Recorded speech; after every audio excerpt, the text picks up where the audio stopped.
21শে August grenade হামলা মামলা থেকে খালাস পাওয়ায় বিএনপির ভারপ্রাপ্ত চেয়ারম্যান তারেক রহমানের দেশে ফেরা নিয়ে আলোচনা বেড়েছে।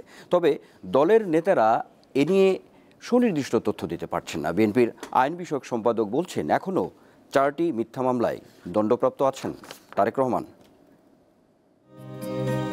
2007 সালে তত্ত্বাবধায়ক সরকারের আমলে জরুরি অবস্থা জারি হওয়ার পর গ্রেপ্তার হন তারেক রহমান। পরে জামিনে মুক্তি পেয়ে সপরিবারে দেশ ছাড়েন তিনি। তার বিরুদ্ধে হওয়া 84টি মামলার মধ্যে 5টিতে সাজা হয়, আর খারিজ, খালাস ও অব্যাহতি পেয়েছেন 39টি মামলায়। রোববার বহুল আলোচিত 21শে আগস্ট গ্রেনেড হামলা মামলায় যাবজ্জীবন প্রাপ্ত বিএনপির ভারপ্রাপ্ত চেয়ারম্যান তারেক রহমান সহ সকল আসামিকে খালাস দেয় হাইকোর্ট।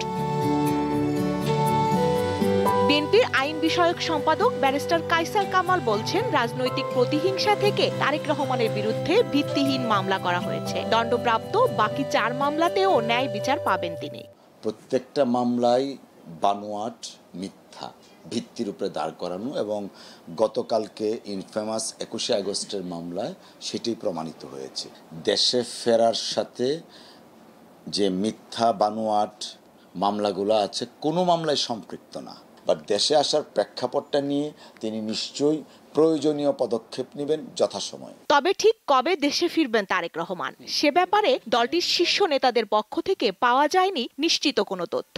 ডিউ প্রসেস অফ লর মাধ্যমে মামলাগুলো শেষ করার জন্য চেষ্টা করছি দ্রুততম সময়ে, এবং আমি আশা করি যে চেষ্টা করা যায়। কিন্তু কোর্টেরও তো একটা প্রক্রিয়া আছে। এটা তো আমরা তো আর কোর্টকে বলতে পারবো না যে এটা অমুক তারিখের মধ্যে সব শেষ করে দেয়।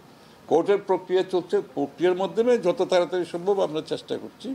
বিএনপির আমাদের যারা লয়ার আছে তারা চেষ্টা করছে। সবাই তো চাচ্ছে দ্রুততম সময় ওনার এখানে ফিরে আসুক। ওনার অনুপস্থিতিতে আমরা অনুভব করছি। আরও 4টি মামলা তার বিরুদ্ধে রয়েছে, সবগুলোই মিথ্যা মামলা। তো এইসব ক্ষেত্রেও আমরা এই রায়ের অপেক্ষায় আছি, এবং এই রায় পাওয়ার পরেই আমাদের অ্যাক্টিং চেয়ারপারসন দেশে আসবেন বলে আমরা আশা রাখি। তারেক রহমান কবে দেশে ফিরছেন তা নিয়ে দলের সর্বস্তরে শুরু হয়েছে জল্পনা কল্পনা।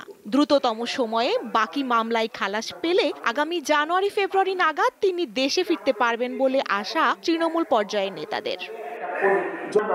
স্বস্তিকা সিংহ, দীপ্ত সংবাদ, ঢাকা।